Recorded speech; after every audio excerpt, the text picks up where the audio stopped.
What if Paul Atreides were still alive?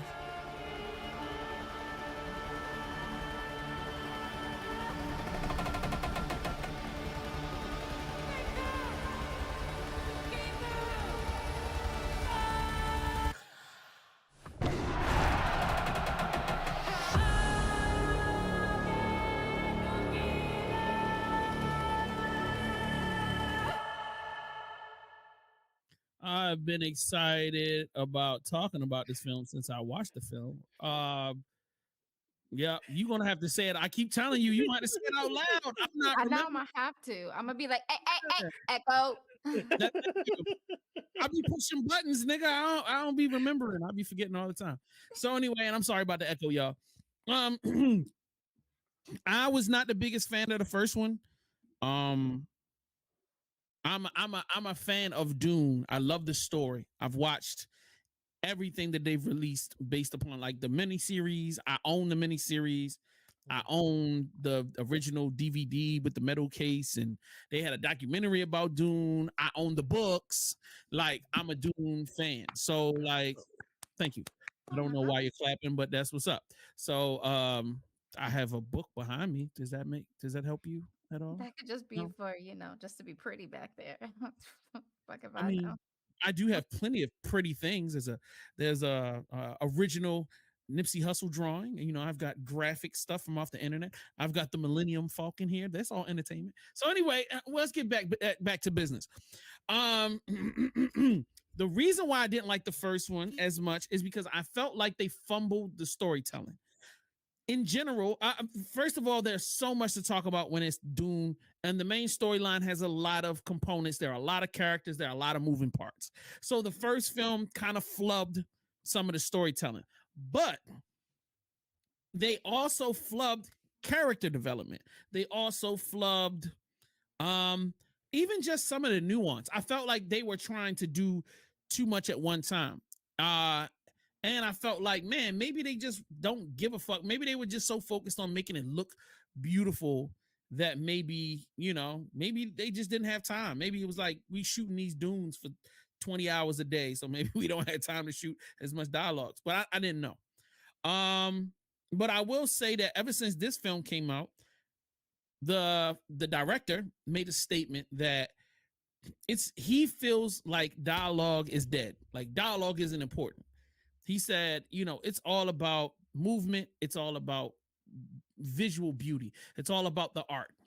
And I was confused because I'm like, writing is an art. Like, conversation is an art. So I don't understand that. But I not necessarily respect it, because I think that shit is stupid. But like, after seeing the first one and then the second one, I was like, oh, I get it now. Like, you see what he loves, because he puts that shit on the screen, and you can see what he don't give a fuck about is he don't put that shit on the screen. So let's get into it. Like, I was excited kind of about seeing this film. I felt like this was one of the first supposed to be blockbusters of 2024.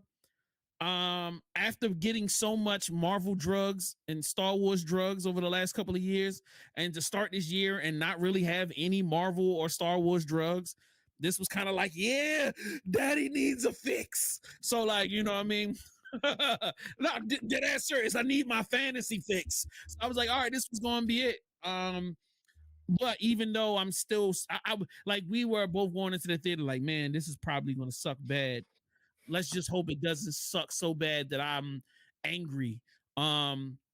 And I'm surrounded by white people. So the last thing you want to be is 300 pounds and angry around white people, because, it was already like jumping all up and down in the goddamn chairs while the movie was going on. And there wasn't really no black people in the film. We'll talk about that too. So, Iris, what were your initial impressions for Dune 2?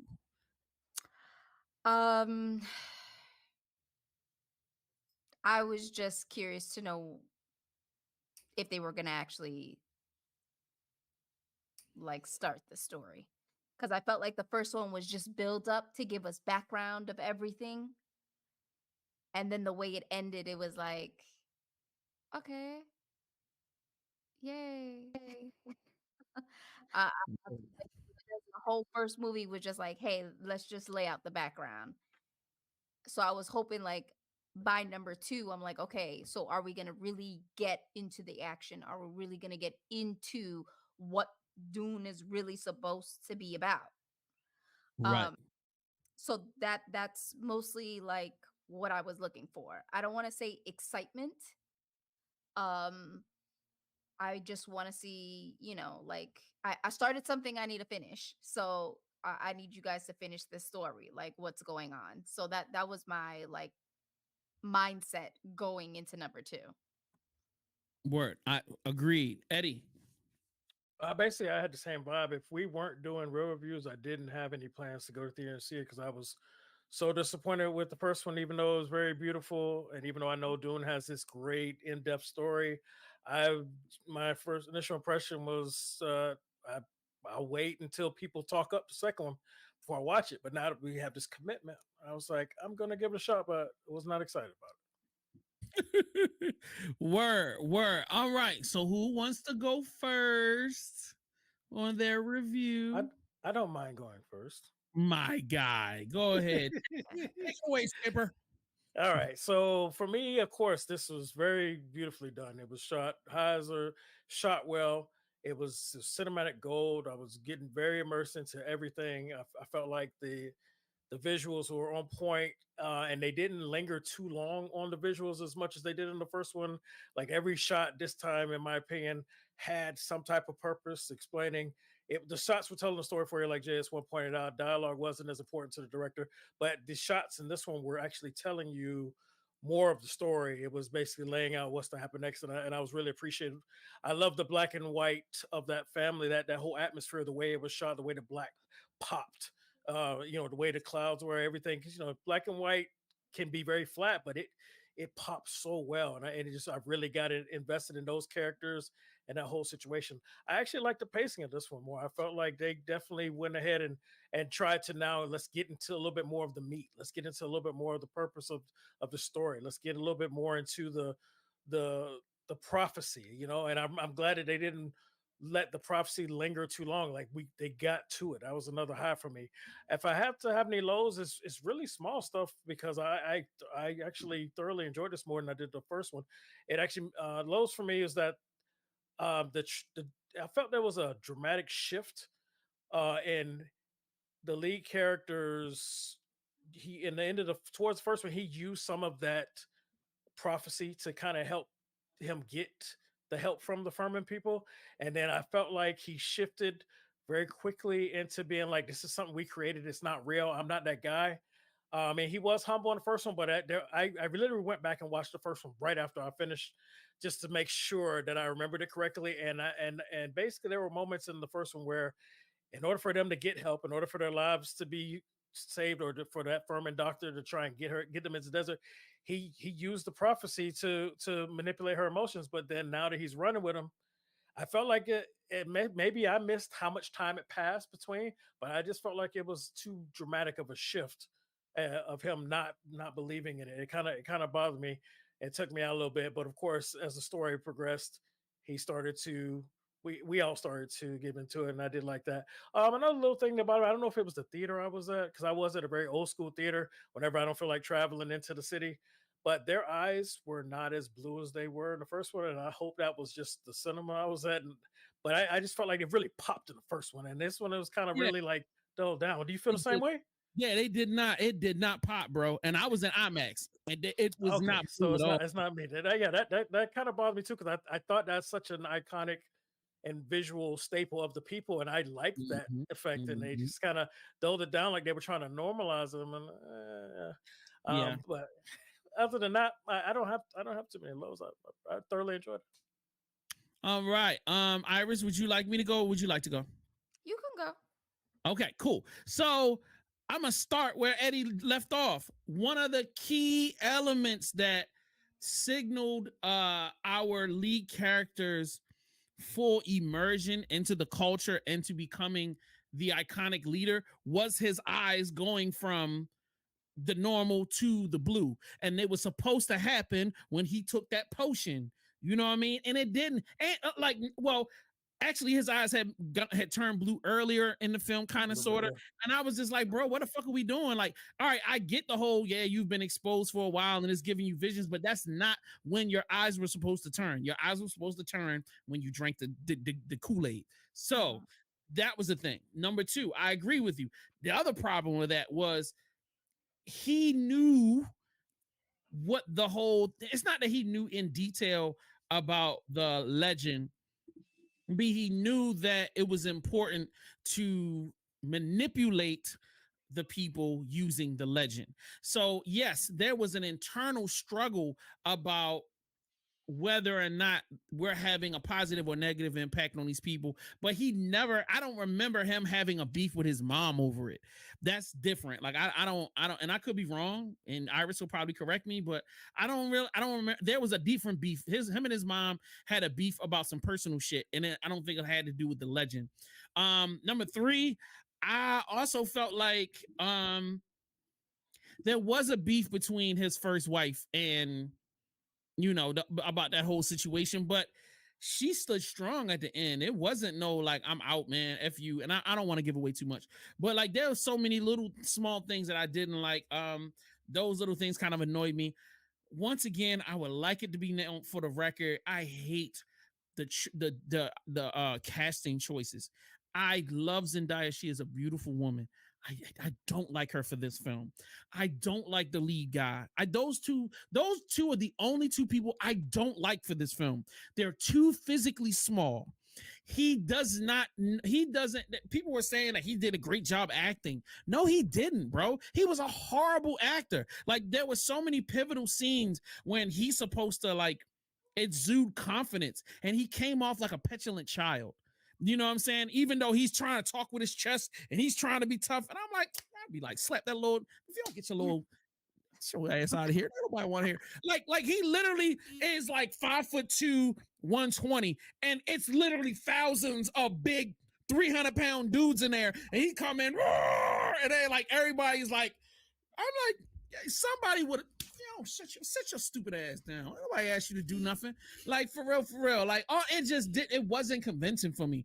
Him getting on the thing and fighting to get on the worm. Like there were so many scenes where he's supposed to exude confidence and he's supposed to be a leader, even when he's like giving out this dialogue, trying to come off like, you know what I mean? Like he's wise or he's got information. He comes because of his physical appearance and because of his soft pussy tone that he has. It's just, it's not selling. I mean, now I've said all of my lows. The highs, I loved it. Oh my God, the film was good. And it was a huge relief. You know what I mean? I think by the first 30 minutes, I had calmed down because I had so much anxiety over this is gonna be horrible. You're gonna ruin a part of my childhood. Yes, they did ruin a part of my childhood. Yes, there are certain things that are just unredeemable, but the pacing was great. They did get to the story. Yes, you know what I mean? I finally got to see the story that I had been waiting to see. I feel like there was so much. So to kind of give people more information, what we saw between film 1 and film 2 is literally all of Dune, the first Dune film. So like that'll give you like an understanding. The first Dune film was like 3.5 hours, and it really took everything from these two movies, and it was all in one. So when I see these reboots and I see the first one, that's the reason why at the end of the film I'm so mad. I'm like, yo, bro, where's the rest of the story? You know what I'm saying? Where's the rest of this beginning part? Because if you really want to get into it, it's like 6 Dune books. So like, even when you look at the first original Dune film with as much ground as they covered, there was still supposed to be so much more to come after it. So getting into part 2 of Dune in this current time period, we finally get to, you know, the two cousins going at each other that are Harkonnens. You finally get to see you know what I'm saying, Usul come into his position and him doing what he's supposed to do. You know what I mean? You see the mom, well, that's crazy because even the first film either takes it a step further, because by the end of the original Dune film, the daughter is born. So like, you know what I mean? It goes a little bit farther than that. But you get to see this play out. I love the politics. I love the religion. I love how they play the religion and the politics together. I love how, you know what I mean, he proved himself, that they took time, even though the relationship seems fake as fuck because the two lead actors suck. They at least took time to build the relationship. You got to see her not believe him and be kind of like, you know what I mean? She's like the nigga but hate the nigga at the same time. And you see her grow to fall in love with him. I don't know, maybe because he's white. I mean, but you know what I mean? Whatever hell takes place. I love that. I love they took time for that. I love they took time for him to grow into the person he was supposed to be, even though I feel like they flubbed that to a certain extent. There was so much that could have made this film better that they didn't do. Even the Harkonnens kind of like doing their thing, I thought was kind of corny. So, as I was saying before, when we were talking about the flashback film, I would like to get into the scene that irritated the fuck out of me. So, the Fremen are fighting for their world. A ship comes down. They drop the ship down to collect spice. If you don't know what we're talking about, go watch the movie.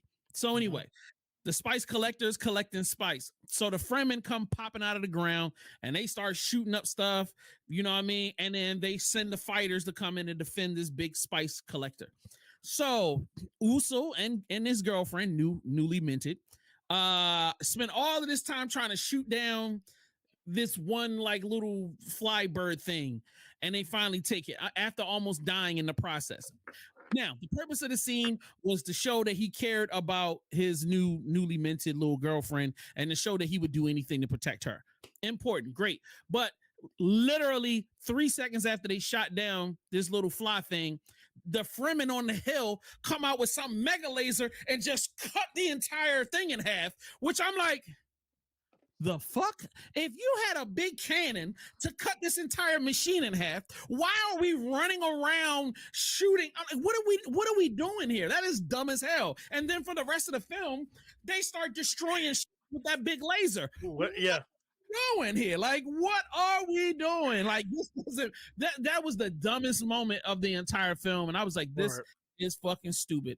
The other thing, the nephew Harkonnen that was like on his birthday, you know, he was like he did his little challenge, and then the one guy wasn't drugged, and then he came out mad. I'm like, that first of all, that wouldn't have happened because the nigga's a psychopath. So he get his rocks off on killing niggas, no matter whether they drugged or not drugged. The niggas in there, he takes them down. It was gonna happen. You're not supposed to go to your uncle and be like, yo, why you do that? Why you do that to me? Word. This is what we do. I thought that was dumb. And once again, that takes down the threat value. This is supposed to be the big bad. Why are you taking down the validity of him? He should have been like, yo, thanks for the lookout. You know what I'm saying? Yo, best birthday present ever. That's how he should have carried it. But yo, why you do that? And then he's like trying to tell him, yo, if you don't get your shit together, you ain't gonna take over. He should already know that. That whole species of people is all about power. It's not about begging. You know what I'm saying? It's like, and that's what I was like, yo, that's it. Once again, these subtle nuanced things take away from the greatness of the film. And I don't know why they do those things. Like, I don't know why they did that scene like that. I don't know why, you know, you got the gun and then the big laser. I think those are the things took away. Other than that, beautiful cinematography, beautiful fight scenes. The final fight I thought was done wonderfully. Wow, like that big bad fight was some of the best I've seen in a while. You know what I'm saying? And then for the way they wrapped up the film to kind of walk us into part 3, très magnifique. So with that being said, I know it sounds confusing everything I just said, but you know, I mean, you gotta go watch it because it made perfect sense to me.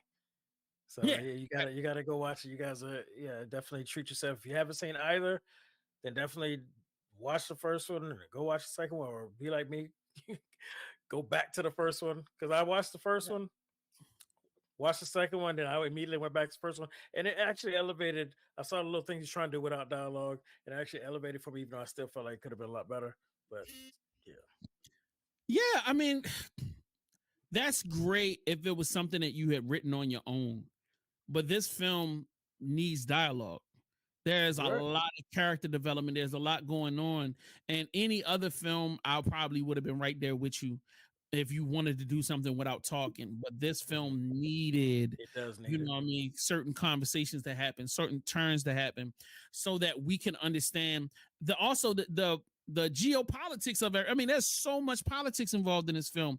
I think they did a good job kind of muddling us through and getting us connected to the scar, you know, the connective tissue of what's supposed to happen next, and leaving, but also leaving a little bit of mystery. But like, I also think they did a pretty good job with that. So like, you know, let's kind of rate this, because Iris kind of dropped out. I don't know where she went, and I don't want to hold up everything. Yeah, let's But, get moving. yeah. So, where do you want to go from here? So let's ask: is it a classic? Is it a good watch? Is it catch on streaming? Is it not doing for me? Is it a? Oh hell no! Or if you ever do this, show me this ever again, I will. You all right, sir? What are you giving it? So I'm actually gonna give it a good watch. I thoroughly enjoyed it. Yeah, I'm gonna have to go with a good watch as well. And let me tell you why. This film was so good, it made me appreciate the first one more. Exactly. It's way better than the first, but it Yes. also adds credence to the first. So Right. that's a mark of a really good film. It's not a classic because if you just listen to everything I just said, there's so many holes and there's so many problems that need to be done. So it can't cross the threshold. Yeah. But for this time period, this is good enough for this time period, man. For your kids. I mean, I know it's going to be a bunch of young kids. It's going to be like, this is the greatest movie that was ever created. That's because y'all don't know nothing about movie making. But like, I'm gonna let y'all ride with that, man. Good film. Are you? Does this actually make you excited to see the third one? Yes. I actually, the way it ended, I felt way more. Well, I can't think of the word, but I definitely felt like I got to a good place with this, and I am now anxious to see the next stage. Word.